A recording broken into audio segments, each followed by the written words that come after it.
그 책임 교수로 맡고 있는 박범순입니다. 반갑습니다. 시작하기도 전에 박수를 받으면 굉장히 부담스러운데 사실 몇 분이 나오실까 걱정도 많이 했었는데 너무 많이 와주셔가지고 감사드리고요. 저희 설명회를 어떤 식으로 진행할 건지 간단히 거기에 대해서 말씀드리고 시작하겠습니다. 먼저 제가 이 과학기술정책대학원이 어떻게 생겼고 지금 어떤 상황이고 앞으로 어떤 비전을 가지고 있고 어떤 연구를 하고 어떤 교육을 하고 입학을 하려면 어떤 일반적인 그런 얘기들 그런 것들을 일단 쭉 말씀드리고요. 한 10분 내지 한 15분 정도 걸릴 것 같은데 그리고 여기 관여하고 계신 교수님들, 겸임 교수님들 그리고 비지팅으로 계신 분들 중에서 오늘 여기 참석하신 분들 간단히 이런 나오셔가지고 본인의 관심 그리고 영역 연구 분야 이런 것들을 간단하게 알려드리는 그런 시간을 가진 다음에 어쩌면은 여기 계신 분들이 궁금해하실 수 있는 건데 대학원 생활은 과연 어떤지 다른 이공계 대학원 생활은 어떻게 차이가 있는지에 대해서는 제가 말씀드리는 것보다는 여기 학생이 하는 게 좋을 것 같아서 여기 2학년 석사과정 2학년 학생 중에서 한 분이 발표를 해주실 거고요. 그렇게 하면은 제 생각에 한 40분 정도 소요될 것 같은데 나머지는 질의응답 시간을 갖겠습니다. 그러니까 아주 자유롭게 아무 질문이어도 다 괜찮으니까 다 질문해 주시고요. 그리고 그래서 공식적인 우리가 1시 반까지 이렇게 하겠다고 했지만 1시 반까지 그 전에 끝날 수도 있을 것 같은데 그래서 공식 질의응답이 어느 정도 끝나면은 그 다음에 음악 배경이 너무 좋죠? 우리가 고용한 건 아닌데. 그런 다음에 혹시 개별 면담을 원하시는 분들, 그런 분들이 있으면은, 대학원생이나 아니면 여기 교수님들하고 개별적으로 만날 수 있는 그런 시간도 갖도록 하겠습니다. 대충 그런 순서로 진행되니까 생각하고 계시면 될 것 같습니다. 저희 과학기술정책대학원 프로그램은 2008년에 생겼습니다. 2008년에 생겨서 석사과정생을 모집을 했고 그래서 2009년에 석사과정생이 처음 들어왔습니다. 그래서 거기서 4명이 들어왔고요. 그리고 그 다음 해인 2009년에 다시 4명. 그래서 지금 1학년 4명, 2학년 4명, 8명으로 있습니다. 올 여름에 박사과정생, 그러니까 석사과정생 플러스 박사과정생도 모집을 할 예정입니다. 규모는 예전에는 약간 조금 규모를 했는데 지금도 소수 정예의 그런 어떤 생각을 갖고 있지만 그래도 사이즈가 어느 정도 사이즈가 되는 게 중요하니까 석박사 합쳐서 한 15명 내외는 우리가 뽑을 수 있는 그런 상황인 것 같고요. 그리고 나중에 좀 말씀드리겠지만은 지금까지는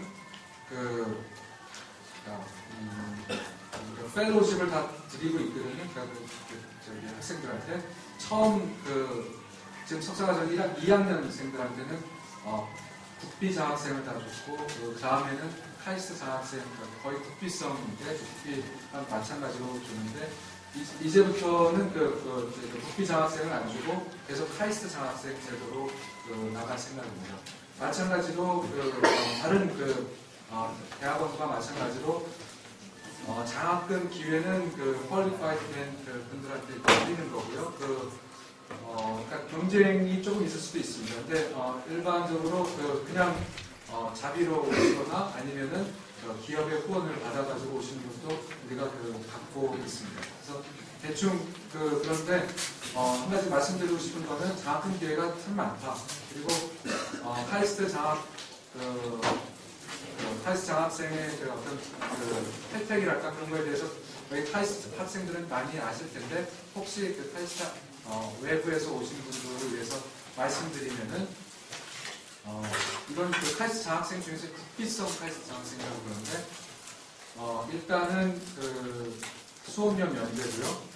그리고 기성예비의 많은 부분을 커버를 하고 그리고 매달 학자금이라는 게 나가고, 그리고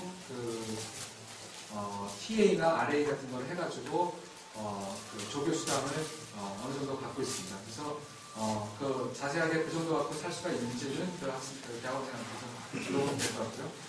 물론 사는 스타일에 따라서 많이 다르겠지만, 제가 생각하기에는 상당히 좋은 기회라고 생각을 하는데요. 그래서 지금 상황은 그렇고, 교수진은, 학생 규모는 그렇습니다. 교수진에 대해서 말씀드리면, 지금 전임으로 계신 분이 3분 계시고요.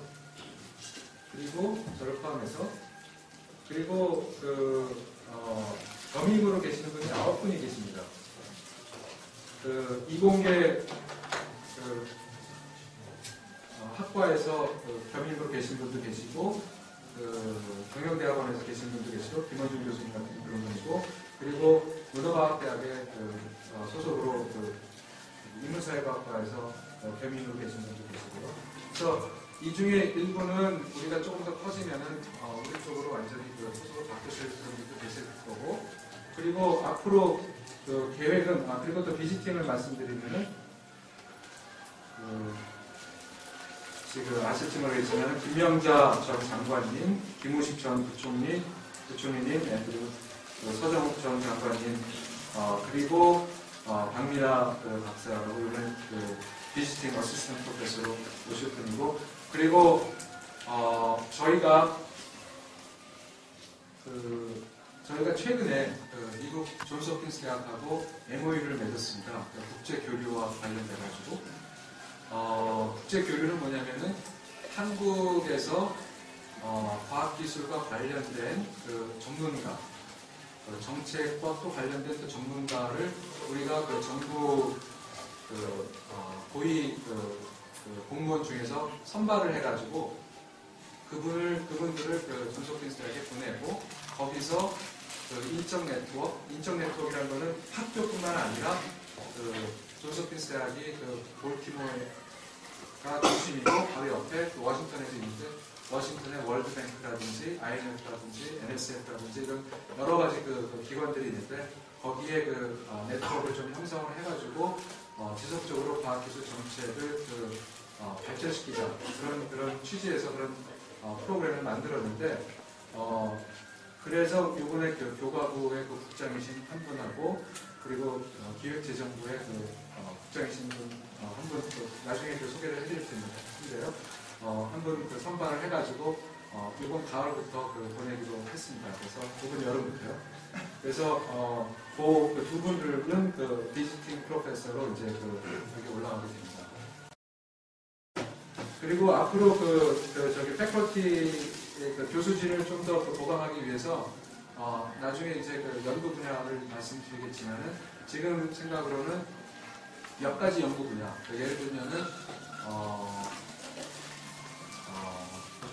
정부 조직 행정 그런 쪽을 전공하시는 분, 그리고 휴먼 지오그래피, 그러니까 인문지리라고 그러죠. 그러니까 우리가 세종시도 만약에 J 캠퍼스를 만들게 되면 거기에 대한 여러 가지 스터디를 할 필요가 있어가지고 그런 쪽 관련된 부분도 우리가 뽑으려고 하고 있고, 그리고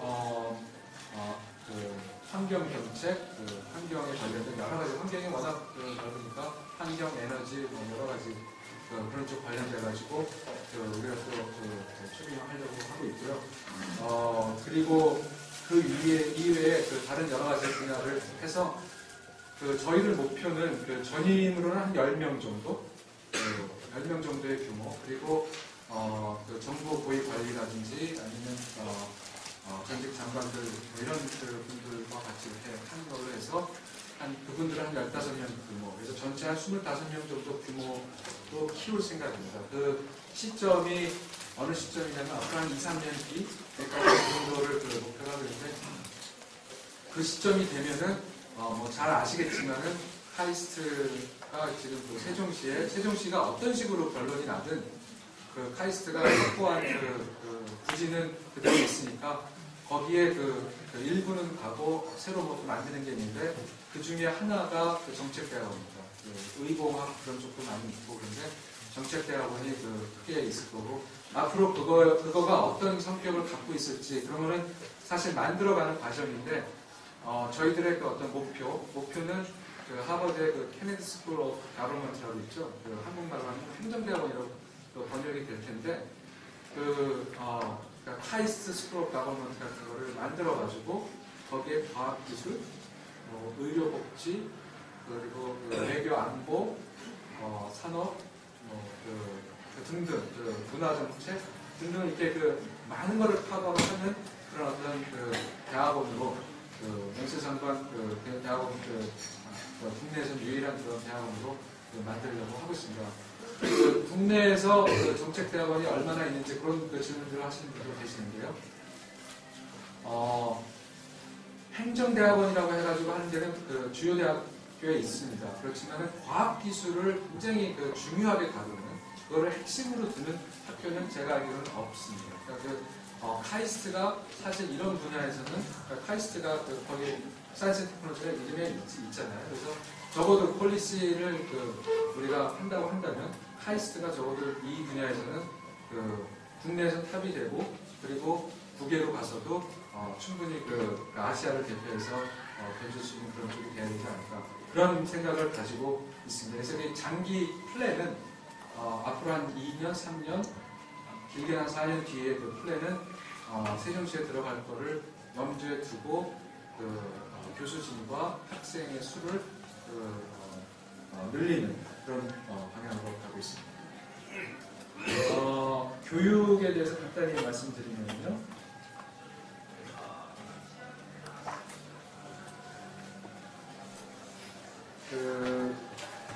프로그램에 대해서 네. 먼저 우리가 석사 과정이 있고 박사 과정이 있고 석박사 연계가 있는데요. 특별히 카이스트 다른 대학하고 다를 건 없습니다. 한 가지 다른 게 있다면 석박사 연계로 따로 뽑지는 않고요. 석사로 들어온 다음에 한 1년 정도 지나서 이 사람은 상당히 자격 조건이 돼 있다 판단하면은 석사 논문을 쓰지 않고 바로 박사 과정으로 가게끔 이렇게 하고 있습니다. 그래서 이쪽 분야의 공부가 조금 좀 안 된 사람이면은 사실은 석사 과정으로 들어와서 석사 하면서 연구 논문도 좀 써보고 수업도 다양하게 듣고 그럼 그때 들었던 것들이 다 인정이 돼서 박사 과정까지 가니까요. 박사 과정 들어가면은 석사는 한 2년, 그리고 박사는 4년, 2+4 제도고 만약에 중간에 석박사 연계로 바꾸게 되면은 1+4가 되는 거니까 이게 기본적인 거고요. 물론 본인의 따라서 사정에 따라서 조금 더 길어질 수도 있고 좀 짧아질 수도 있고 그렇게 짧아지긴 좀 어렵겠지만 좀 더 길어질 수도 있을 텐데 대충 지금 이렇습니다. 그리고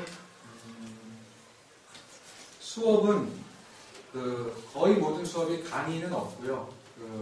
세미나 수업입니다. 그러니까 큰 테이블에 불러 앉아가지고 읽은 거를 가지고 서로 분석하고 토론하고 그리고 새로운 아이디어를 이렇게 거기서 만들어내는 그런 수업이 되겠고요. 그래서 그런 수업에 익숙하지 않으면 처음 조금 당황스러운데 대부분 여기 대학원생들이 다 잘 적응하고 있다고 생각합니다. 네, 그리고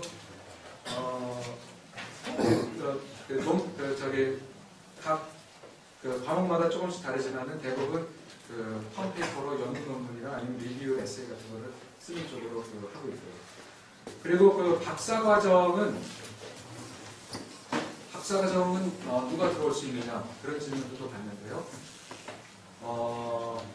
예를 들어서 이공계에서 내가 석사를 받았다. 그럼 바로 박사 과정으로 들어오는 게 좋겠느냐? 저희들 경험으로 보면은 석사 받고 바로 박사 들어오는 건 약간 좀 위험할 수가 있습니다. 왜냐하면 박사는 기본적으로 연한이 4년으로 이렇게 탈스에서 이렇게 좀 정해놓는 게 있기 때문에 적응하고 그런 여러 가지 시간이 필요하고 적응한다라는 게 이공계에서 공부하는 거랑 많이 다르기 때문에 약간 인문사회적인 그런 그 내용들이 많아서 그거를 석사부터 이렇게 하고 만약에 이미 석사를 받았기 때문에 그 중간에 능력을 좀 보이면은 첫 박사 연계를 이렇게 옮겨주는 것도 고려를 하고 있습니다. 그런 이공계에서 석사학위 받았을 경우에는 그렇고요. 만약에 정책학과 관련된 그런 분야에서 석사를 받았다고 하면은 바로 박사로 받을 수가 있을 것 같습니다. 근데 그 중에는 또 박사를 이미 받은 분들도 계실 거라고 생각하거든요. 아니면 여기 박사과정생이 있는지 모르겠는데 그런 분일 경우에는 약간 좀 예외로 생각을 해가지고 박사를 들었는데 석사부터 또 다시 하긴 좀 그러니까 조금 어렵더라도 그리고 또 박사를 하면서 또 연구 경험도 많고 그렇기 때문에 모티베이션도 있을 테니까 박사를 받은, 그러니까 이공계에서 박사를 받으신 분은 바로 그냥 여기로 박사를 들어오는 걸 허락하는 그런 식이 될 것 같습니다. 그래서 이게 석사를 기본이고 석박사를 중간에 바꿀 수 있고 박사과정을 이런 식으로 받는다. 그런 말씀드리고요. 그리고 입학과 관련돼가지고 입시와 관련돼가지고 제가 받는 질문 중에 하나가 과연 정책대학원에서 생각하는 인재상은 뭡니까? 그게 인재상이라는 말이 참 저는 좀 새롭더라고요. 인재상이 과연 뭘까? 그래서 인재상은 우리들이 만들어놓은 프로덕트를 딱 여기 대학원생들 보십시오 이런 사람입니다. 이렇게 말씀드릴 수 있으면 좋은데 아직은 이제 우리들이 만들어가는 과정이고 그 얘기 뭐냐면은 아직 석사 논문을 쓰고 내가 이런 분야에 어떤 전문적인 어떤 지식을 갖고 있다. 그런 사람들을 이렇게 좀 만들어 가려고 그러고 있거든요. 그래서 그런 사람들이 좀 더 만들어지면은 훨씬 더 여러분들이 이해하기가 좋을 텐데,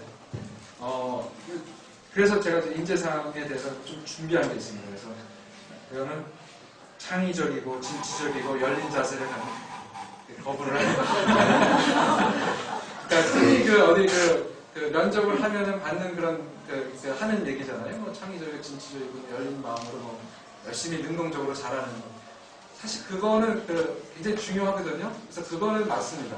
맞는데 그거는 사실 어디를 가나 여러분들이 이공계 쪽으로 진학을 하나 아니면 경영대학원 쪽으로 진학을 하나 다 마찬가지의 그런 자세일 것 같고요. 근데 여기서는 제가 한 가지 좀 차별성을 가진다면은 좀 고민하는 사람, 뭔가 좀 세상에 대해서 고민하고 본인에 대해서 고민하고 공부하는 거에 대해서 고민하고 좀 뭔가 좀 세상을 좀 바꾸고 싶은데 이걸 왜 바꾸나 이런 거 좀 고민이 좀 많은 사람이었으면 좋겠습니다.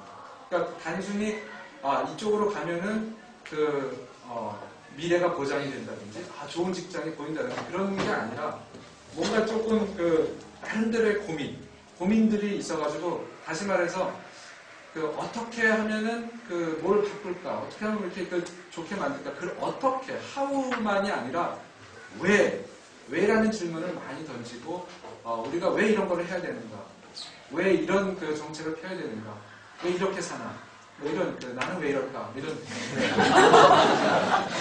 이런 생각까지 좀 누구나 다 하는 생각이긴 하지만은 그런 걸 좀 진지하게 고민을 하는 사람이 저는 그리고 그런 것이 사실 인터뷰나 그런 거 많이 일어나거든요. 그래서 그런 고민은 사실은 책을 통해서 할 수도 있고 여러 친구들과 대화를 통해서도 할 수가 있고 술 먹으면서 할 수도 있고 그런데 어쨌든 그런 쪽을 많이 하고 그래서 저희들이 하려는 거는 여러 가지 고민들이 있는 사람들이 사실은 대학교 나오고 그래도 자기의 진정한 능력이 잠재 능력이 뭔지 잘 모르는 사람들도 꽤 많아요. 그래서 여기 오면은 좀 새로운 공부도 좀 하고 그러면서 우리들의 목적은 그런 학생들이 갖고 있는 잠재 능력을 일깨워주고 나도 이런 걸 할 수가 있구나. 그런 어떤 능력을 정말 개발도 다른 분야도 다 마찬가지 그런 식으로 얘기하겠지만 저희는 좀 더 그런 쪽으로 생각을 많이 해가지고 너희들도 이런 것도 학생들도 이런 쪽으로 더 잘할 수가 있고 그래서 저희들이 지금 교수진이 있지만은 우리가 지금 정책이라는 게 너무 큰 필드이기 때문에 우리가 모든 걸 다 커버할 수가 없거든요. 그리고 저희 같은 경우에는 교수가 뭐에 관심 있다고 해가지고 그거를 띄어다가 이렇게 학생한테 주는 게 아니라 학생이 어떻게 보면 여기저기 이렇게 고민하다가 이런 게 관심이 있는데 이런 건 연구 주제로 괜찮겠습니까? 그래서 어떻게 보면 그러니까 다운에서 이렇게 올라오는 그런 어떤 시스템이기 때문에 그러면서 점점 더 많은 분야를 이렇게 우리가 커버할 수 있는 할 수 있게 될 것 같습니다. 그래서 저희들이 여기 학생들한테 하는 얘기가 일단은 특히 이제 지금 1, 2학년 학생들은 선배도 별로 없고 그렇기 때문에 각자가 파이오니어가 돼야 된다. 그래서 제가 볼 때는 다들 그런 마음을 갖고 있는 것 같고요. 그래서 굉장히 열심히 자기가 관심 있는 분야가 왜 중요하고 그걸 어떻게 하면 더 잘할 수가 있고 그런 거를 고민하면서 공부를 하고 있습니다. 그래서 제가 앞으로의 진로에 대해서 말씀을 드리면은 이러이러한 게 가능하다라는 걸 말씀을 드리지만 아직 선배가 없고 그러니까 말하자면 프로덕트가 없는 거죠. 그러니까 트랙 레코드가 없어가지고 여기 졸업한 사람들은 다 잘 풀리더라. 이렇게 지금 제가 말씀드리면 그건 사기고요. 근데 뭐든지 약간 조금 미래에 언서튼티가 불확실한 게 조금 있을 때 사실 기회는 항상 더 많습니다. 그래서 이런 분야에 새롭게 이렇게 좀 도전하고 나가고 개척하고 그런 어떤 자세를 가지면 사실 그 길들은 그러니까 아까 말씀드린 것처럼 우리가 잠재 능력을 최대한 키우면은 그 능력을 어떤 식으로 발휘할지 어느 장소에서 발휘할지는 사실 그때 가봐야 알거든요. 그거는 어떻게 보면 이공계도 마찬가지죠. 박사학위 받아도 보장되는 건 없죠. 만약 보장되는 걸 원한다면은 전문대학원을 가야죠. 의대라든지 의학전문대라든지 법학전문대 가면은 고생하면은 몇 년 뒤에는 자기가 먹고 살 수 있는 그렇게 되지만 사실 젊었을 때는 그거 이상의 어떤 도전적인 의식을 가졌으면 좋겠다는 생각이고요. 그래서 진로에 대해서는 그러니까 굉장히 좀 러프하게 얘기를 말씀드리면은 한 반 정도는 공부하는 쪽, 학계라든지 아니면 연구소라든지 그런 쪽으로 갈 것 같고요. 한 반 정도는 좀 더 실질적인 일을 하는 현장 그리고 그런 쪽으로 이렇게 정부나 NGO나 국제기구나 이런 쪽으로도 많이 갈 것 같고 그래서 그런 쪽으로도 또 우리가 생각을 하고 있고요. 그래서 존스 홉킨스 대학하고 하는 그런 국제 프로그램도 그런 거를 할 수 있는 하나의 바탕이 될 수 있을 것 같습니다. 그래서 마지막으로 제가 말씀을 드리고 싶은 거는 과연 여기에 관심이 있는데 어떻게 준비하면 되나요? 이런 질문도 하는데요. 아직은 저희가 부전공이라든지 그런 게 없고 그렇기 때문에 조금 방향을 잘 모르시는 분들도 있으실 텐데 그렇다면은 여기 교수진 이렇게 있잖아요. 그래서 이 교수님들이 제공하는 수업들을 들으면서 이런 교수님들은 이런 쪽으로도 관심이 있구나. 그래서 그런 수업들을 들으면서 자기의 관심 분야를 키워가면 될 것 같고요.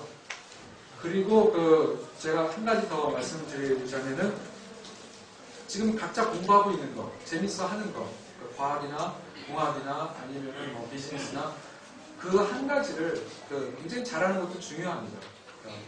지금 자기가 하고 있는 그런 공부도 굉장히 잘하고 열심히 해서 어떤 전문성을 좀 키우고 그리고 여기 와서 조금 더 넓히는 그런 것도 중요하니까 자기 전문 공부도 열심히 잘 했으면 좋겠습니다. 그래서 이걸로 그럼 제가 일반적인 설명을 마치고요. 곧 이어서 교수님 소개와 연구 분야를 소개하겠습니다. 일단 제가 먼저 말씀드리면은 저는 2007년 가을에 그 카이스트에 왔는데요. 제 전공은 99년에 그 과학사하고 그 History of Science로 학위를 받았는데 History of Physical Science였습니다. 근데 그 이후에 그 미국의 National Institutes of Health라고 굉장히 큰 그 펀딩 에이전시기도 하고 리서치도 하고 그러는데 거기서 과학의 그 여러 가지 분야들이 그 메디칼 쪽의 어떤 그 배경에서 어떤 식으로 발전하는가 그런 쪽에 관심이 있어서 갔었는데 거기 있다 보니까 국가가 하는 역할들이 굉장히 많다.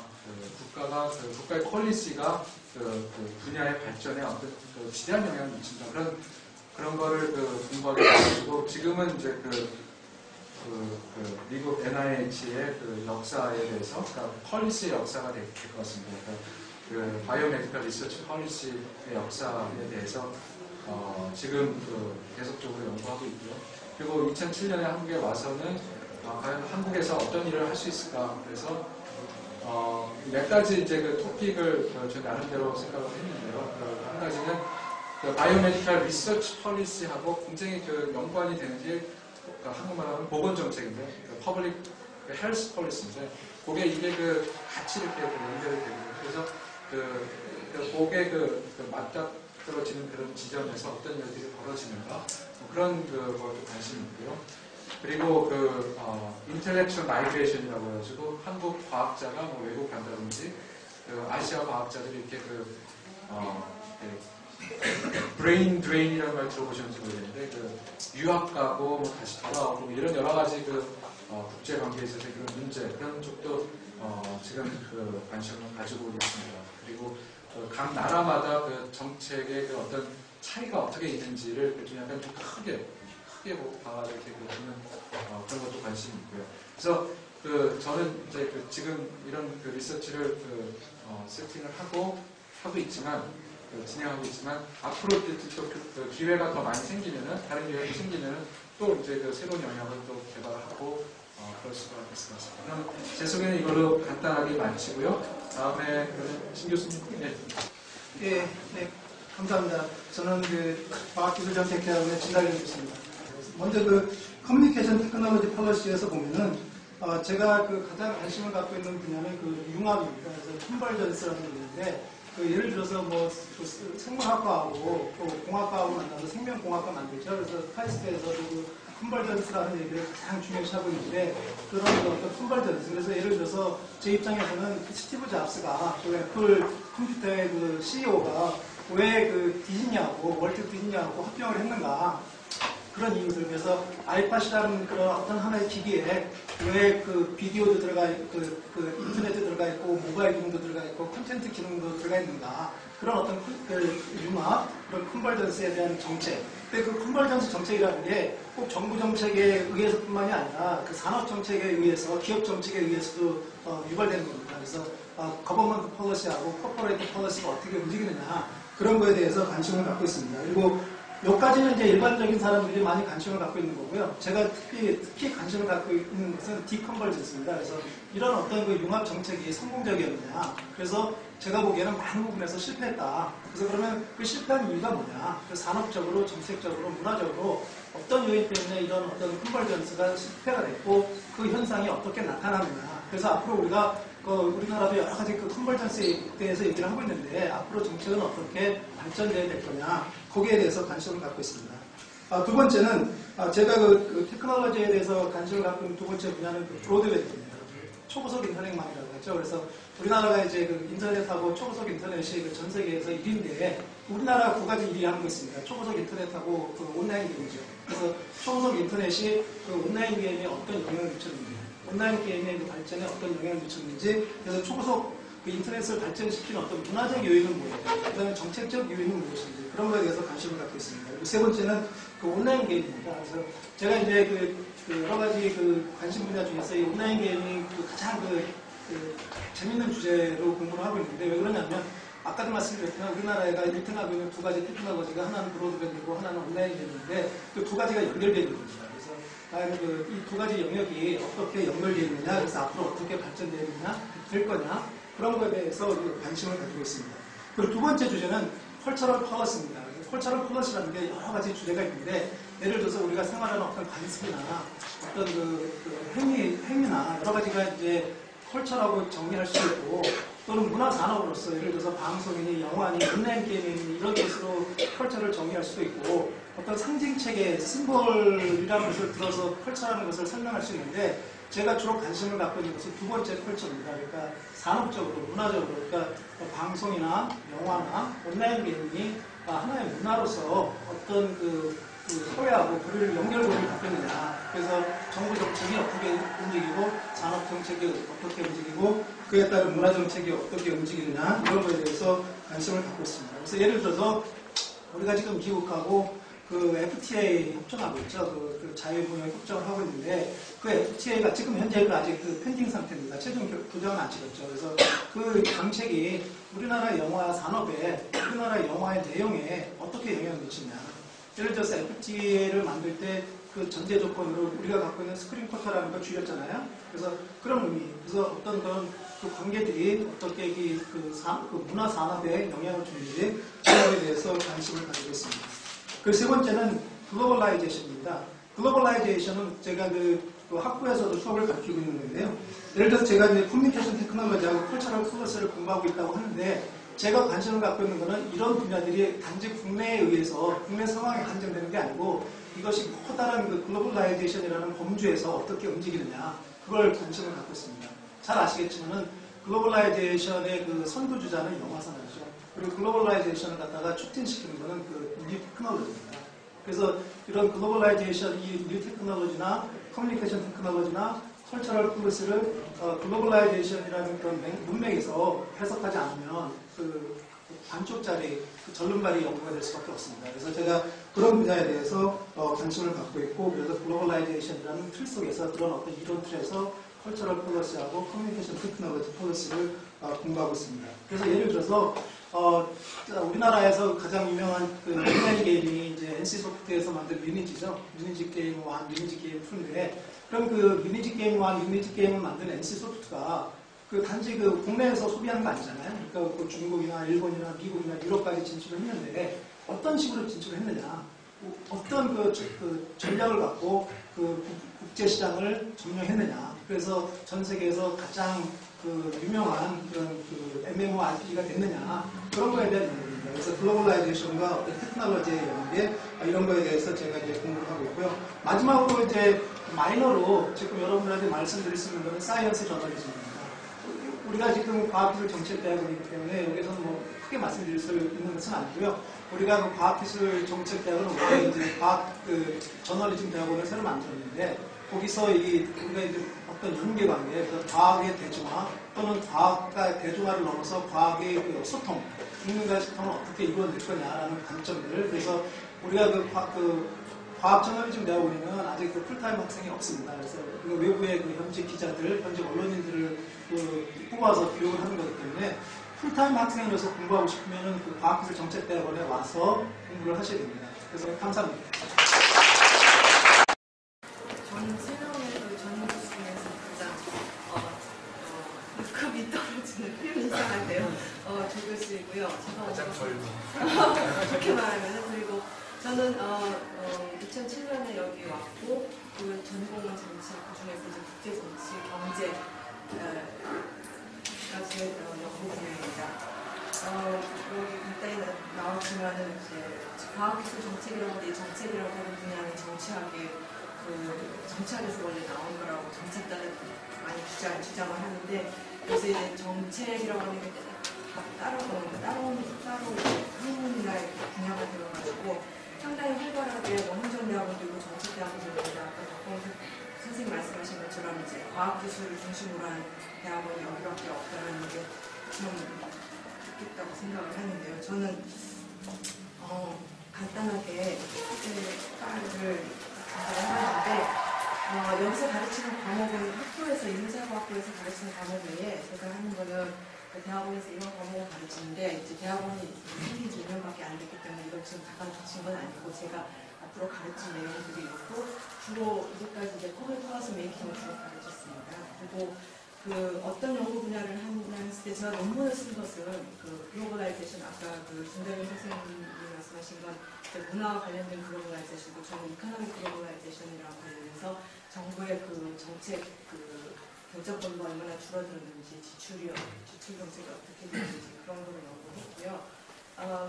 제가 이제 과학기술 정책과 관련해가지고 제 연구 분야를 다시 이렇게 좀 되돌아봤더니 이제 사이언스 포커스 플러스 투 사이언스라고 하는 표현이 굉장히 유명한 표현인데 이 하버드의 이제 동역 박사이고 거기서 이제 가르치고 또 나중에 이제 과학기술 정책에 대해서 전문가가 되신 이 하비 프로스라고 하는 분이 말씀하시기를 이제 과학기술 정책에 두 가지 의미가 있는데 하나는 과학기술이 어떤 공공의 문제, 글로벌 문제든지 아니면 인류의 문제라든지 우리나라의 문제라든지 이런 걸 해결할 때 과학기술을 어떻게 사용되는가 연구를 하는 거. 예를 들어서 환경 문제에도 과학기술이 중요하고 또 에너지 문제, 교육, 복지 다 중요한데 이게 과학기술이 안 들어가는 거거든요. 그래서 과학이 그렇게 어떻게 사용되는지 거기서 이런 걸 연구하는 분야라고 볼 수도 있고 아니면은 파워스토 사이언스라고 해가지고 이게 우리가 흔히 아는 과학기술 정책인데 과학기술 어떻게 더 잘해볼까 이제 정부가 어떻게 지원을 해야지 과학기술이 발전할 것인가 이런 식의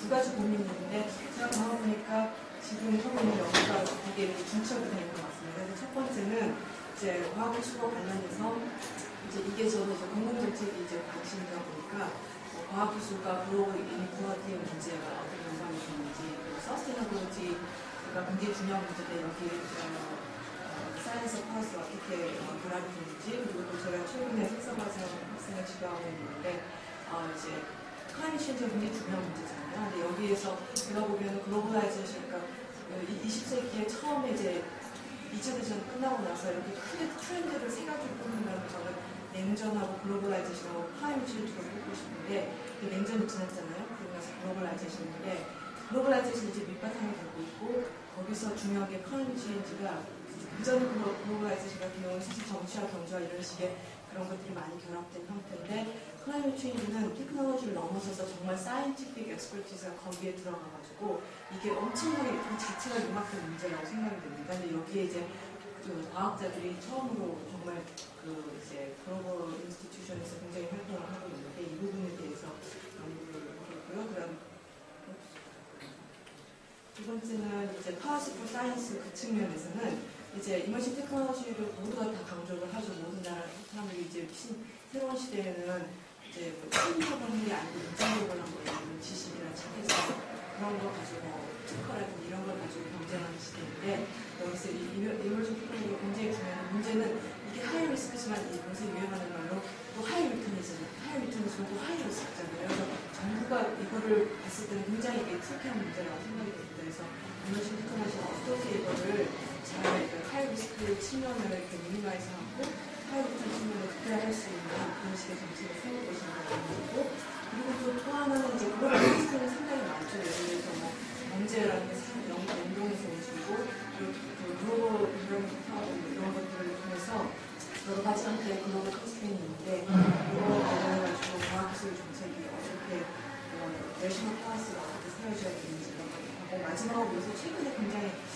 연구 분야라기보다 제가 어떤 정부와 관련된 그런 것들 분야가 되면서 관심을 갖게 됐는데 이공계 인력 정책입니다. HRST.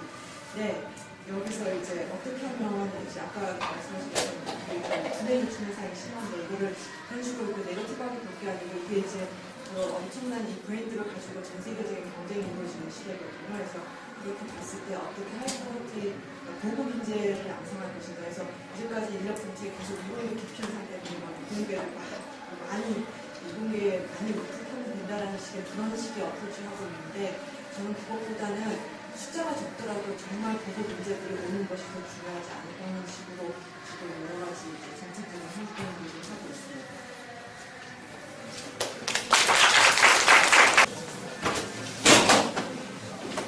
Mine is going to be brief. My name is Michael Pop. I've been at KAIST since summer 2008. My areas of specialty are environmentalism and environmental policy, and I also do research on research universities and the higher education system. So if you're interested in those areas, come and join up and then have fun.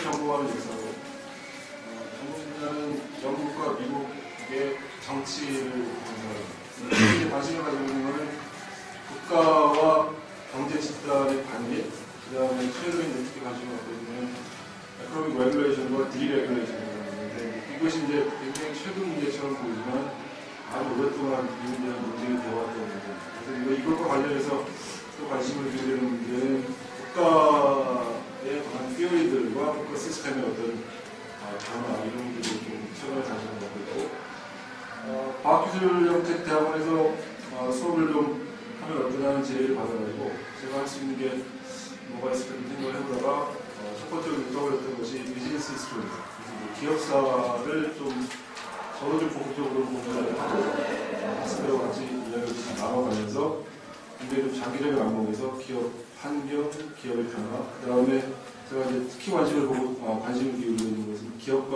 국가의 관계입니다. 그래서 기업과 국가의 관계가 어떤 형태로 변화해왔고, 이제 지금 현재 상황이라는 것이 어떤 역사적인 영향을 나오느냐 이런 것을 주로 보고 있습니다. 또 한 가지 아직까지 뭐 그 과목을 오픈을 하지는 않았지만은 학생들과 같이 해볼 만하다고 생각되는 것이 거버넌트의 그 구조와 특히 테크노크러시입니다. 기술 관료라고 하는 사람들이 여러분들 혹시 이제 엔지니어라든가 아니면 과학 교육을 받은 분들이 실제로 국가 기관에 들어왔을 때 부딪히게 되는 문제들이나 이런 것들을 좀 역사적인 맥락에서 좀 보는 이런 일을 좀 해볼까 하는 생각을 좀 하고 있습니다. 반갑습니다.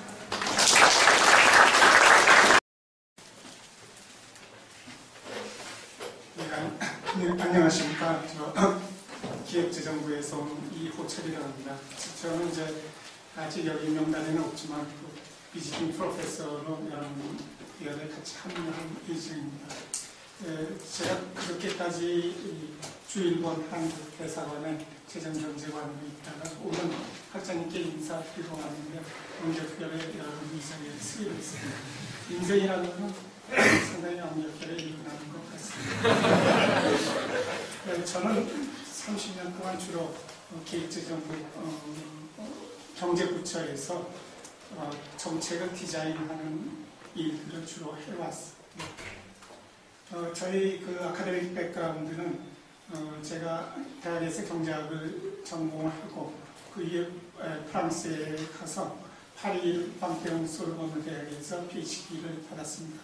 그 이후에 일본 정부에서도 제가 근무를 했고요. 그리고 국제기구인 월드뱅크에서도 폴리시 디자인하는 부서에서 제가 근무를 했었습니다. 제가 이렇게 관에 들어간 것도 사실은 굉장히 엉겹결에 들어가지 않았나 그런 생각이 듭니다. 저도 대학교에서 경제학을 하면서는 내가 순수 이론을 하는 경제학자가 돼야 되겠다 이런 생각을 하면서 쭉 공부를 해오다가 어느 날 그냥 머릿속으로만 내가 생각하는 것 외에 실제 내가 생각하는 것을 어떻게 하면 실제 사회에서 실현을 하고 내가 이런 것을 만들까 그걸 고민하다 그렇다 그러면 전에 잠깐 있는 것도 괜찮지 않겠느냐 해서 이제 행정고시를 봐서 들어갔는데 어떻게 하다 보니까 30년이 지나가고 있습니다. 근데 어쨌든 제가 30년 경험을 통해서 여러분들께 좀 알려드리고 싶다고 그런 점이 있다면 첫 번째는 여러분들에게 여러분의 아이디어, 여러분의 꿈을 어떻게 실현하는 그 방법에 대해서 알려드리고 싶습니다. 왜냐하면 실제 이 모든 사회적인 현상이라는 것은 로직에 의해서만 이루어지는 것이 아니라 정책이라는 것은 폴리티컬 프로세스이기 때문에 폴리티컬 프로세스를 거치는 과정에는 굉장히 인간적인 면도 들어가 있어야 되고 여러 가지 복합적인 면들이 많이 있습니다. 그래서 여러분이 생각하는 아이디어 꿈이 어떻게 실현될 수 있는 그 방법이 아마 정책 대학안에서 가르치는 그 수업 속에 들어가 있지 않을까 싶습니다. 두 번째는 여러분들이 실제 살려고 그러면 어떤 그 인센티브 보상들이 있어야 됩니다. 그렇기 때문에 그 인센티브 보상에 대한 경제적인 어프로치에 대해서도 여러분께 좀 이야기를 해드렸으면 하는 생각입니다. 세 번째는 궁극적으로 여러분이 추구하는 것은 여러분의 행복일 겁니다. 이 때문에 여러분의 행복이라는 것은 이 학문 로직 외에 인문, 과학, 사회학 이런 것들이 모두 결합된 그 총체적인 그런 학문이 되지 않을까 싶습니다. 그래서 카이스트가 전반적으로 우리나라에서 제일 높은 그 지적 수준을 갖고 있지만은 그러나 거기 외에 이런 인문사회과학에 대한 그 난리지도 같이 갖춰졌을 때 여러분들이 인간성 좋은 진짜 행복을 좋아하는 사람이 되지 않을까 싶습니다. 감사합니다. 네, 김동원입니다. 저는 지금 인문사회과학부에 있고 이렇게 프로필을 보니까 제가 교수 생활을 제일 오래 한 것 같은데 말씀은 다른 분들이 더 잘하시네요. 저는 말을 잘 못합니다. 저는 과학사를 전공했고 94년부터 2005년까지 카이스트에서 과학사를 주로 가르쳤습니다. 과학사하고 서양문화사를 가르쳤고 2005년도에 학교를 그만두고 미국 가서 4년 동안 열심히 푹 잘 쉬고 있는데 작년에 어떻게 또 끌려왔습니다.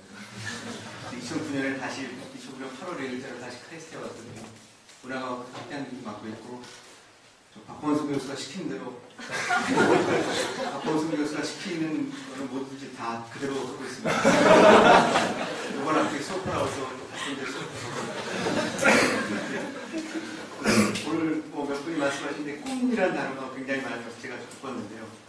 여기 앞에 계신 몇 분들은 아시겠지만 제가 이제 처음에 와서 인문사학부 하던 경험에서 왔더니 제가 처음 보는 교수님들이 몇 분 계셨어요. 4년사에 새로 오신 분들이 계셔가지고 박범순 교수님을 빼고 새로 보신 박범순 교수님은 제가 처음에 학생으로서 나중에 친구 동료로서 한 20년 만났을 때 따로 물어볼 게 없었는데 처음 보는 교수님들은 제가 모르잖아요. 그래서 한 번씩 만나서 제가 물어봤어요. 당신의 꿈이 뭐예요? 네, 꿈도 현실성 있는 꿈을 굉장히 좋은 일이죠. 꿈이 없다는 게 불행한 일이죠. 사실. 그러니까 현실성 있는 꿈을 꾸고 싶고 아마 이 프로그램에 들어오게 되시면 현실성 있는 꿈을 꾸시게 될 겁니다. 그리고 또 한 가지 약속드릴 수 있는 건 아마 한번 실컷 공부를 해보실 수 있을 겁니다. 제가 처음 91년에 학위를 받고 돌아와서 박범순 교수가 때는 같이 대학원생이 했었는데 좀 가르칠 때는 제가 좀 무서운 선생님이었습니다. 근데 20년이 지나니까 저도 이제 이빨이 다 빠져서 요새는 아주 젠틀하고 카인드하고 소프트하고 있었어요. 저는 그 과학사를 물리학사를 전공했고 94년에 카이스트 오게 되면서 아주 자연스럽게 한국 과학술 정책적으로 얽혀 들어갔습니다. 저도 우연히 제가 말씀드린 우연히 얽혀 들어가서 제가 온 지 2달인가 3달 지나니까 구청장식 때 오라오더라고요. 어떤 과기부에 그때 과기부 모스트에서 국장님만 분하고 계시는데 그분이 어느 대학 박사학 논문을 쓰면 좀 봐달라고 그래가지고 졸지 월급 주는데 할 수가 없죠. 이틀 동안 열심히 고쳐드렸죠. 그랬더니 과천에 경마장 가서 방송 해주더라고요. 그분은 나중에 창업까지 하셨는데 몇 년이 지니까 이번에 또 과기처 30년사를 쓴다고 또 처치를 당했습니다. 또 먼저 호텔 들어가서 며칠 동안 쓰고 일본까지 갔다 오고 그랬었는데 그래서 하여튼 저는 저는 별로 관심이 없었는데 그런 우연한 게 때문에 과학기술부죠. 과학기술처 과학기술부에 대해서 관심을 갖게 됐고 몇 년 전에 이제 교육부가 합쳐진 다음에는 더욱더 관심이 많아졌습니다. 왜냐하면 우리나라 과학기술 발전에 있어서 과학기술처 과학기술의 역할이 굉장히 큽니다. 그리고 이렇게 성공적으로 전 세계 역사상 이렇게 과학 미니스트리급에서 성공적으로 운영된 적이 없습니다. 네. 여러분도 잘 알죠. 우리나라 사람들이 잘 잊어버리죠. 저는 이 과기부의 역사가 그냥 역사 속으로 그냥 기억 망각 속으로 사라진다는 거 굉장히 안타까워서 좀 어떻게 과학기술부의 역사를 좀 잘 정리를 하는 게 어떨까. 그 일을 좀 하고 있고 현재 지금 하고 있는 작업은 삼성전자에 대해서 역사를 하나 쓰고 있습니다. 영어로 역사를 쓰고 있는데 그래서 바빠가지고 한 줄도 못 썼습니다. 보직을 그만두고 이제 바로 작업에 들어가려고 빨리 그 자리에 오면은 혹시 여러분 중에 들어온 이 프로그램에 들어오는 학생이 있으면 제가 공부는 원 없이 시켜드리겠습니다.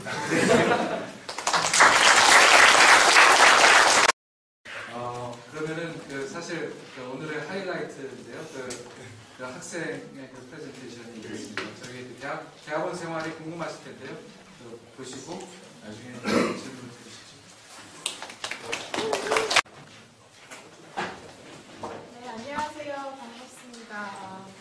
끊임없이 질문하고 원 없이 공부하면서 인재상을 만들어가고 있는 과학기술책대학원 저는 1기로 2009년에 들어온 김세아라고 합니다. 반갑습니다. 제가 오늘 그냥 앞에서 다 설명하고 저희 나중에 다 들으셨으니까 이제 실질적으로 대학원에 들어오시면 대학원 생활을 어떻게 하고 학생들이 어떻게 지내는지 그런 거 그냥 말씀드릴게요. 지금 현재 저희는 8명의 학생이 들어와 있고요. 이 중에서 6명의 학생이 저희 카이스트 학부 출신입니다.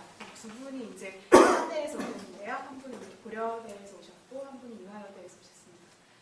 그리고 학부 전공은 지금 잘 안 보실 수도 있는데 굉장히 다양합니다. 뭐 물리학과 출신 친구도 있고요. 생물학과 출신 친구들도 있고요. 뭐 저 같은 경우는 재료공학을 공부했었고요. 그리고 항공우주공학을 공부한 친구도 있고 전자공학이랑 환경공학을 공부한 친구도 있습니다.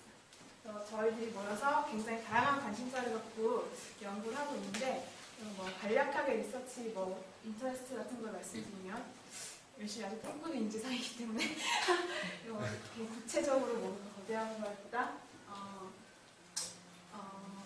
일단 친구들은 뭐 이제 취업 이상은요. 저희 학생들은 그러니까 항공우주공학 뭐 공부한 친구는 그것과 관련해서 뭐 그 과학기술과 뭐 안보 그런 관련된 그런 정책들에 관심이 있고 또 어떤 학생은 뭐 커뮤니케이션, 테크놀로지, 포리스에 관심이 있고 또 어떤 분은 뭐 환경 정책과 관련해서 뭐 환경 정책은 생태학에 대한 담론이라든지 아니면 그 안에서 어떤 특정한 학문적인 필드의 탄생을 보려고 하는 사람들이 있고요. 어떤 학생은 이제 뭐 보건 정책에 관심이 많은 학생도 있고 그렇게 모여서 다양한 연구를 하려고 노력하고 있습니다. 저희가 굉장히 다양한 뭐 수업과 그런 생활들이 있는데 지금 보시는 사진들은 이제 저희가 매주 월요일마다 STP 콜로키움이라는 그런 어떤 일종의 세미나를 여는 형식으로 그 다양한 연사분들을 초청해서 좋은 톡을 듣고 같이 뭐 이렇게 토론을 해보는 시간을 갖고 있어요. 그래서 그 장면인데 열심히 다들 그 연사님들의 말을 들으면서 다양한 주제들에 대해서 얘기를 해보는 시간을 매주 월요일마다 갖고 있는데 다 오셔서 들어보셔도 되니까 매주 월요일에 5시 반부터 시작하는데 한번 관심 있으시면 오셔서 들어보시면 좋을 것 같습니다. 우리 이제 저희 내외생활에 같이 시작하는데요. 그러니까 저희 아까도 말씀드렸다시피 저희는 이공계 그 연구실이랑 굉장히 다르거든요. 이공계 연구실 같은 경우는 뭐 가셔서 이제 뭐 실험실과 뭐 공간이 뭐 따로 있다든지 그래서 실험을 위주로 뭐 그 실험대에서 이제 약간 안 좋게 말하면 연구실에 소위 묶여서 약간 일종의 약간 노동을 좀 하면서 공부하고 그렇게 하시는데 사실 저희 연구실의 개념이 약간 본인의 연구를 할 수 있는, 본인의 공부를 할 수 있는 뭐 공부할 수 있는 공간이라고 생각을 하시면 돼요. 그래서 모여서 뭐 같이 공부한 것에 얘기도 많이 하고 강소를 나누고 있죠. 그리고 얘기도 하고 같이 모여서 공부도 하고 그런 공간으로서 랩을 이용하고 있습니다. 화기애애한 분위기가 느껴지셨으면 아주 열심히 공부하고 불이 꺼지지 않는 그리고 이거는 이제 저희가 이번 학기 시간표를 한번 갖고 와봤어요. 뭐 저희 어떻게 하는지 생활을 말씀드리면 좋을 것 같아서 보시면은 이제 이게 지금 제가 수업만 남았거든요. 저희 수업 이번 학기 커뮤니케이션 테크놀로지 폴리시 수업이 있고요. 그다음에 아까 말씀드린 콜로키움이 월요일 오후에 있고 그다음에 뭐 서베이 코스도 있고 뭐 사이언스 엔터라고 원 없이 공부시켜주시는 학장님이 제공하시는 수업도 있고요. 그리고 정책 특강은 사실 그 저희뿐만 아니라 학부생이나 다른 학생들도 함께 들을 수 있는 그런 특강이 지금 3개가 진행되고 있고 그 김영자 전 장관님이랑 뭐 서정우 전 장관님 윤광욱 전 장관님 오퍼를 해주고 계시고요. 그리고 여기 저희가 자랑하는 경우는 토요일 오전에 보시면 피지컬 액티비티가 있습니다. 저희 STP 과정이 또 굉장히 가족적인 분위기를 자랑하는데 토요일 오전에는 다 같이 이제 운동을 하거든요. 네, 교수님들하고 함께 몸을 부딪히면서 하셨으면 그런 좋은 시간을 보내는 그래서 아까도 말씀드렸다시피 저희가 굉장히 새로운 학문 분야를 하고 있기 때문에 굉장히 힘든 점들도 많고 그만큼 공부해야 할 부분들도 많고 또 새로운 분야로 들어오는 거 어떻게 뭐 2030에 오게 되면 그런 어떤 분야의 변화가 있기 때문에 할 것들이 어떻게 보면은 많고 힘이 많이 드는 편인 것 같아요. 제 개인적인 생각으로는. 그래서 어제 학생이랑 준비를 하다가 저희 갑자기 이렇게 책장을 찍게 되더라고요. 이걸 읽는데 저희가 보통 공부하는 이런 책들이거든요. 그래서 이런 것들을 가끔씩 보면 좀 이렇게 될 때가 있죠. 무슨 공부를 하기 힘들듯이. 그래서 그러다 보니까 가끔씩 이렇게 일탈도 합니다. 저런 이상한 분열적인 증상이 보이는데 이거는 약간 그냥 재밌게 보시라고 저희가 내려서 재밌게 찍은 넣은 거니까 그냥 이렇게 술도 마시고 이런 식으로 그냥 연구실에서 그렇게 공부도 하고 얘기도 하고 그렇게 지냈는데 그렇게 힘든 생활에도 불구하고 저희가 견뎌나가는 여러 가지 이유 중에 하나는 이제 이렇게 딸기 파티를 같이 진행하고 그런 좋은 그 분위기에서 여러 가지 이유를 신경씩 나누는 그런 것도 있고요. 또 이건 청년회 사진인데요. 저희 작년에 송년회를 했었거든요. 학생들이 장기가 굉장히 다양합니다. 그래가지고 교수님들도 참여하시고 학생들도 참여하는 그런 송년회 시간을 가지고 그러면서 그런 모진 시간들이 달려나가지고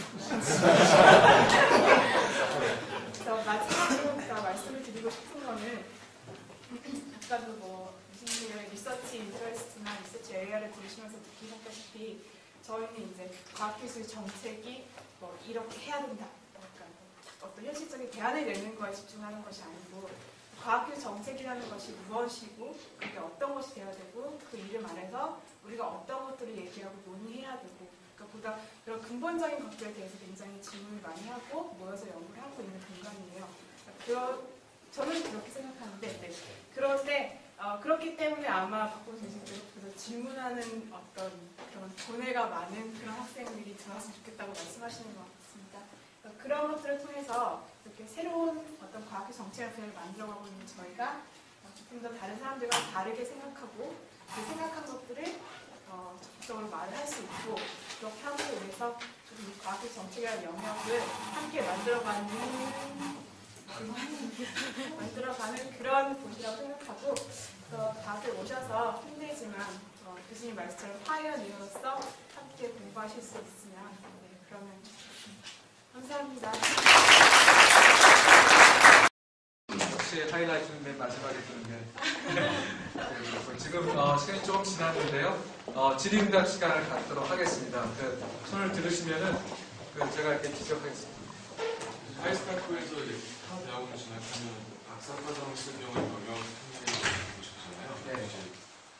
과학기술 정책병원을 어떻게 지금까지는 제가 알기로는 지원 받는 걸로 알고 있어요.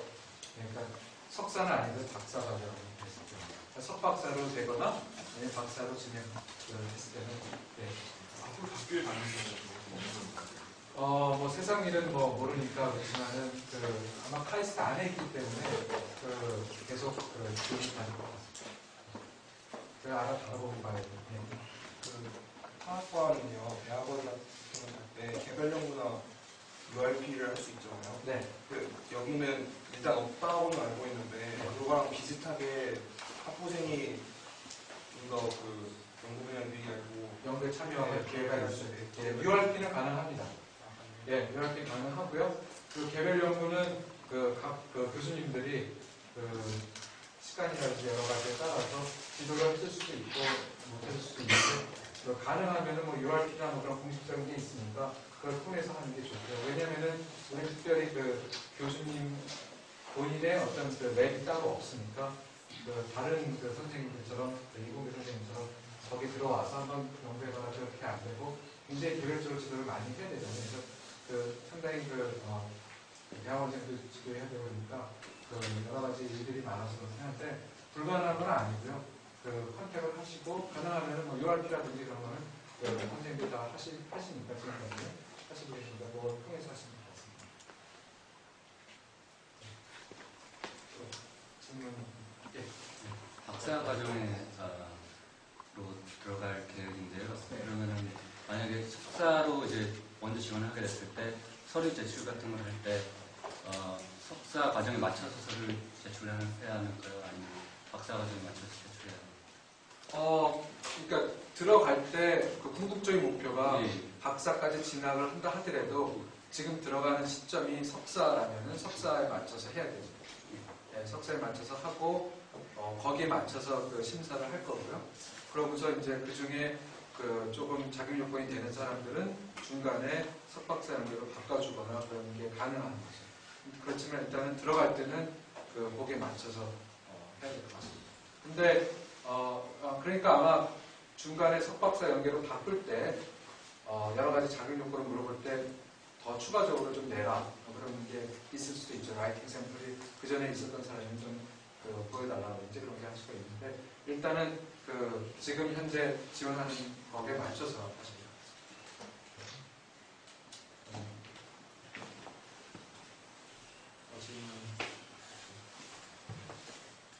프레젠테이션으로 네. 이번 가을 학기는 박사를 선발하지 않는 걸로 알고 있는데 그럼 내년 봄학기에는 박사과정을 선발하실 예정인가요? 예, 선발은 요번 여름에 하고요. 입학을 내년 봄에 합니다. 그러니까 요번 가을에 요번 8월 달에 선발을 해요. 2011년 박사과정이요. 그래서 선발이 되면은 여기가 이렇게 카이스트 시스템이 조금 제가 생각해서 이해가 좀 안 가는 게 있는데 너무 시간이 뽑아놓고 한 5개월 그 정도 이렇게 있어가지고 사람이 마음이 바뀌기도 하고 그러잖아요. 상당히 좀 황당한데 그걸 어떻게 제도적으로 막을 수는 없고요. 어쨌든 저희가 그러니까 여름에 선발을 하고 발표는 9월 초에 합니다. 그러면 다음 달, 내년 다음 해에 2월 1일 날 우리가 입학을 하니까요. 그 비는 시간 동안에 우리가 프리 세미나라고 해가지고 일종의 워밍업 하는 그런 어떤 세미나를 합니다. 그래서 같이 리딩을 하고 토론하는 그런 어떤 기초적인 그런 교육을 조금 받고 있죠. 제공을 하고 있죠. 그런 게 있고 어쨌든 내년 봄에 시작을 하되 선발은 여름에 다른 학부생인데요.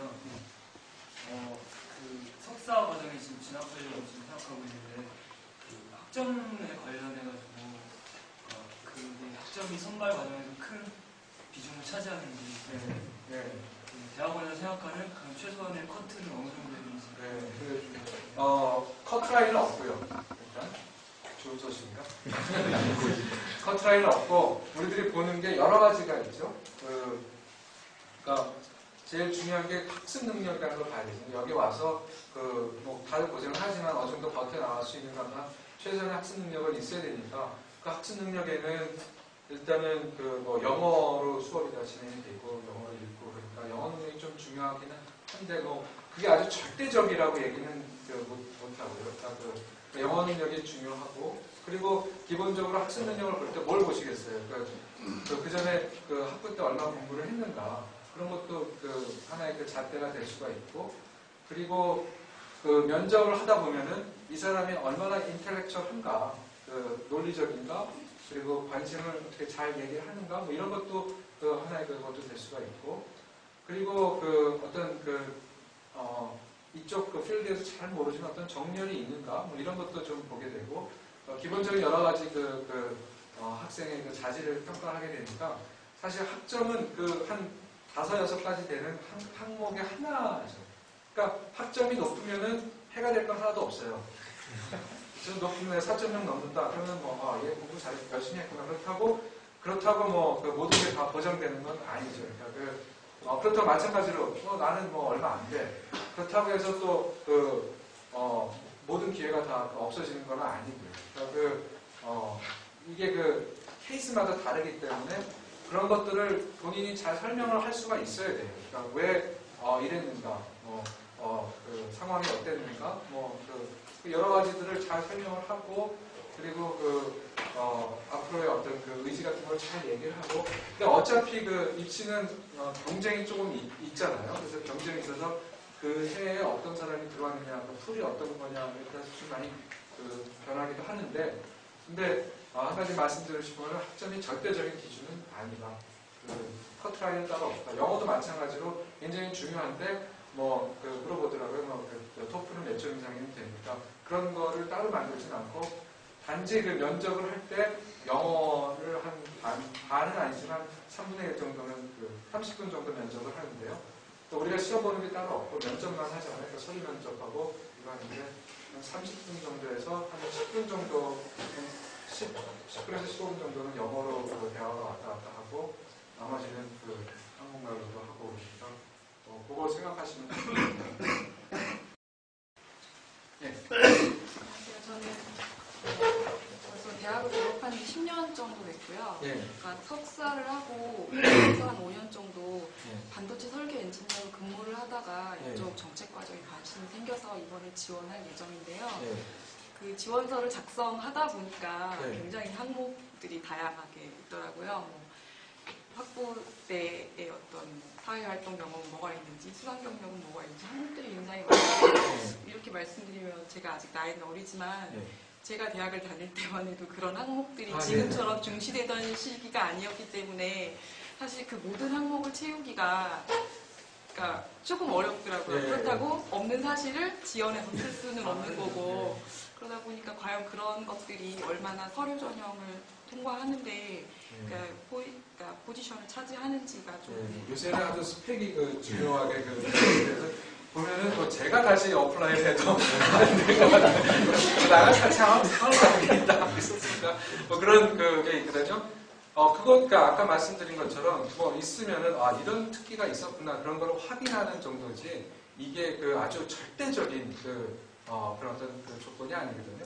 그래서 그러니까 특이한 게 있으면 면접할 때 물어보기도 해요. 근데 그런 거 없어도 회사 생활을 하고 그랬던 것도 굉장히 특이한 경험이거든요.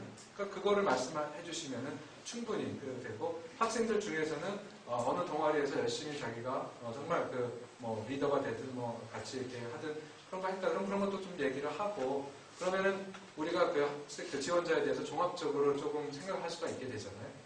그러니까 그런 측면에서 알기 위해서 그런 거를 내라는 거지 그게 꼭 있어야 된다 없어야 된다 그런 측면은 아닌 거죠. 한 가지만 덧붙여 말씀드리면 사실 직장 생활을 10년 했으면 그게 최대의 장점이죠. 그래서 저도 직장 생활 딱 10년 하다가 공부했거든요. 그러니까 옛날에 어떤 거와 관계없이 자기가 어떤 직장 경험을 통해서 나 이런 것을 더 공부해보고 싶다 하면 옛날과의 관계없이 그걸 좀 강조하면 그 교수님들이 볼 때 아마 좀 더 눈여겨볼 수 있을 것 같아요. 학생 비율에 궁금한 게 있는데요. 8명 중에 6명이 카이스트 출신이었잖아요.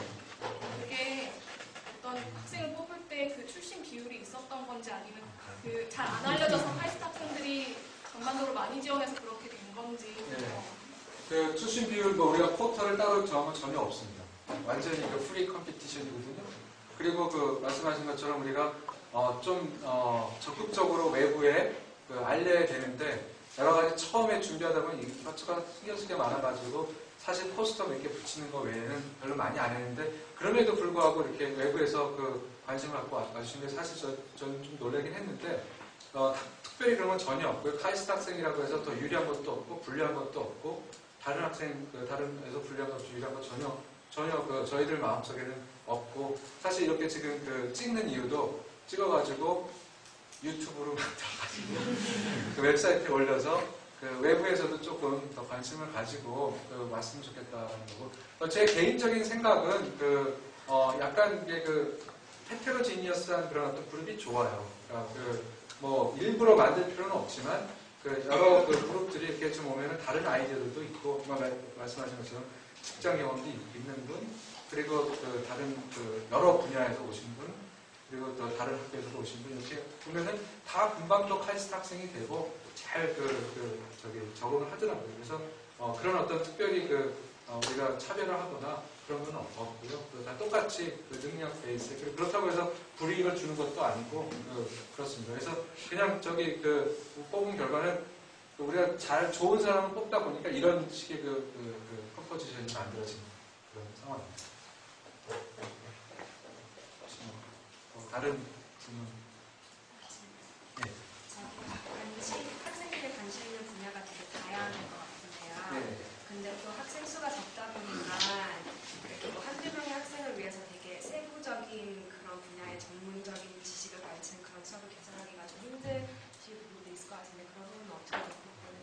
좋은 질문이신데요. 그러니까 그 세부적인 여기 교수님들이 그 숫자가 한정되어 있으니까 지금 적어도 지금 단계에서는 그러니까 사실 그게 가장 큰 걱정인데요. 지금까지 봤을 때 석사 과정은 괜찮을 것 같습니다. 그러니까 그 석사 과정은 약간 좀 기본적인 코스들이 좀 많고 그리고 여기 교수님들이 자기 전공을 아니더라도 비슷하면은 웬만큼 다 커버를 하는데 이제 박사로 가면은 사실은 그거는 조금 더 우리가 신경을 많이 써야 되는 거거든요. 그래서 박사로 간 경우에는 박사의 그 지도에 있어서는 제 생각에는 진짜 어느 분야에 정부에 계신 분이라든지 연구소에 계신 분 중에서 전문가와 같이 이렇게 계속 연구를 할 수 있거나 아니면 다른 대학에 아니면 해외에 어떤 좋은 지도를 하실 수 있는 분이 있으면 연결도 시켜드리고 그러니까 그런 일들을 하려고 하고 있죠. 근데 석사 레벨에서는 아직은 큰 어려움은 없었던 것 같습니다. 혹시 다른 1시 반이 됐는데 그러면은 이걸로 일단 마치고요. 혹시 다음에 또 질문 있으면은 남아서 말씀해 주시면 감사합니다.